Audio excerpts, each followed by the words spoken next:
Michael, to the Bexar County Sheriff's Office. We will not hurt you. We just want you to come outside or pick up the phone. My name is Kamal, and the woman in the photograph is Tyra Henderson. Her husband was killed by the Bexar County Sheriff's Office last year. We're conducting a homicide investigation, and Ms. Henderson has questions. We've looked into the case so far, and I have some preliminary opinions that I shared with Ms. Henderson today, and I want to make those opinions public. The Bexar County Sheriff's Office has a record of very serious complaints with our office. We haven't fully investigated whether those complaints have been made at other agencies or other organizations, but the complaints we have all speak to a level of serious misconduct, a culture of violence and abuse and hostility to the public. And the recent information we've collected on Ms. Henderson's shooting doesn't make us feel any better in terms of this being different from other cases we've had with Bexar County. Let me start with the issues in Ms. Henderson's case, and then I'll describe some of the videos and other audios we're going to have following this opening remark. In Ms. Henderson's case, her husband was killed allegedly after refusing to surrender to a SWAT team that had come to his home. And we understand many of the elements are fairly basic within law enforcement protocol. The police have to protect themselves and other citizens. But at the time Ms. Henderson's husband was shot, the explanation provided by the police thus far does not support a justified homicide. In fact, most of the homicide information in the report is narrowed down to one paragraph. Ms. Henderson's husband's shooting is explained in one paragraph, and that paragraph is insufficient. It doesn't give any explanation for what the police officers did. It doesn't fully explain any sort of threat that was being made to their safety. They claim that Mr. Henderson was pointing a gun at them, but the other facts they provide contradict that possibility. And Ms. Henderson has been given no information to clear the issues up. We're open to reasonable explanations of the shooting of Michael Henderson, but the information in the report doesn't explain the shooting, and much of the information appears contradictory. So we're doing a full investigation for Ms. Henderson. We're trying to get her some answers. In the meantime, I want to give a bit of background on Bexar County. The next 4 videos will walk you through a series of complaints and investigations we've had about Bexar County Sheriff's Office. In one instance, an officer spat in a woman's face. He was later convicted of a string of serious crimes and fired. The police department refused to do anything. That'll be the first video following my remarks. The next video is another shooting involving a Bexar County police officer off duty who killed a man who was involved with his wife. There's some sort of a love triangle.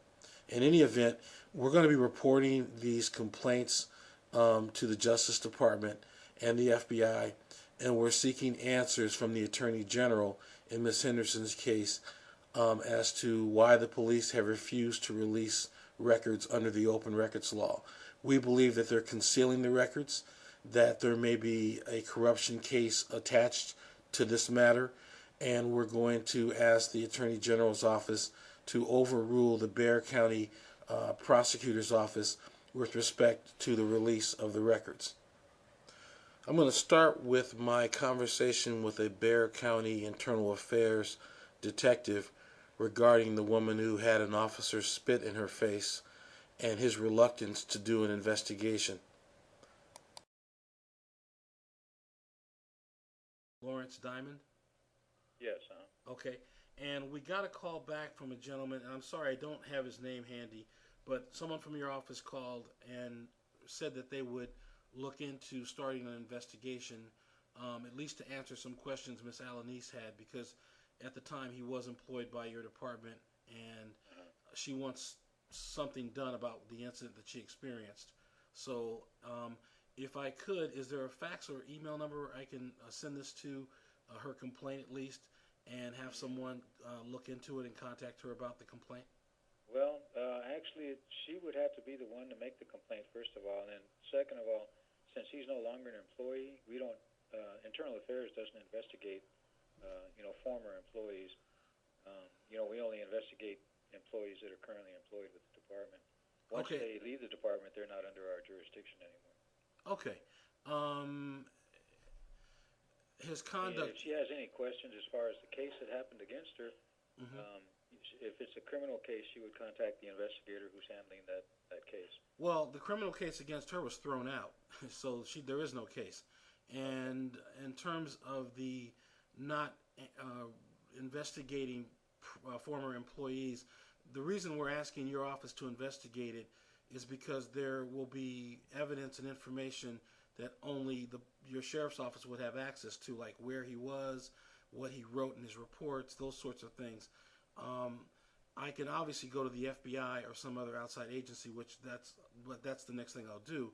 But my question is, are you telling me that you don't investigate past employees is there a policy that says that, or is that a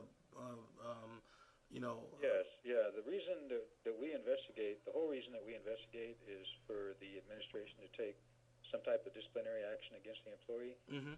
Our investigations only result in administrative action taken against the employee. I got you. Yeah, we don't investigate criminal cases, so we don't. That's why we don't investigate people that aren't employees, because the administration can't do anything to them. I see what you mean.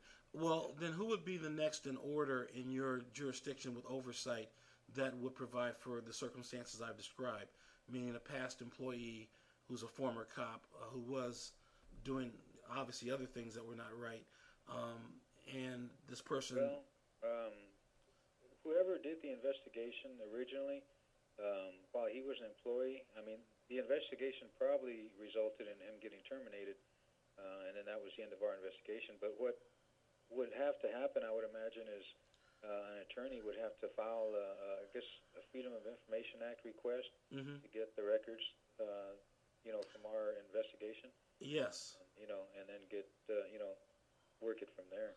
Okay, that would be great. That's actually what I'd like to do. Can you give me the fax or email contact for your records division? Let me see.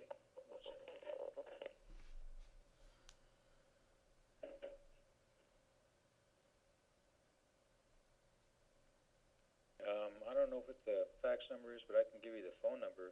Okay, perfect. I'll give you their fax number and email. Yeah, I'll take that. Thank you. 335-6201.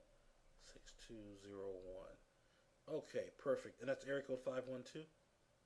Area code 210. I'm sorry, 210. I apologize. Okay, excellent. All right, sir. I think I have just one additional question. Now, was he terminated from your department, or do you know? As far as I know, he was, yes. Okay. And who would be the local county prosecutor in your jurisdiction that would handle basic criminal casework? Well, we have a number of prosecutors. It depends what case. Really, once the DA takes the case, they can assign it to a number of different prosecutors. We have prosecutors for each court. Okay. So I can just that's fine. I can get information to get that what I need. Okay. Well, thank you so much. I'm going to contact Miss Alanis, and if she wants to contact you, can she talk to you directly? Yeah. And really, as far as any information that's going to be given, they probably won't give it to you. They have to give it to her. As far as any details or... Oh, right. Actually, I don't have any problem with that.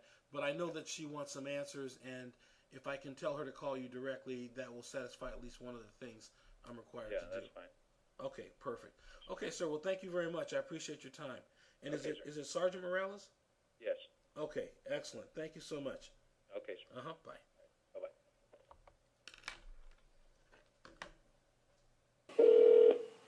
Office of the Attorney General, may I help you?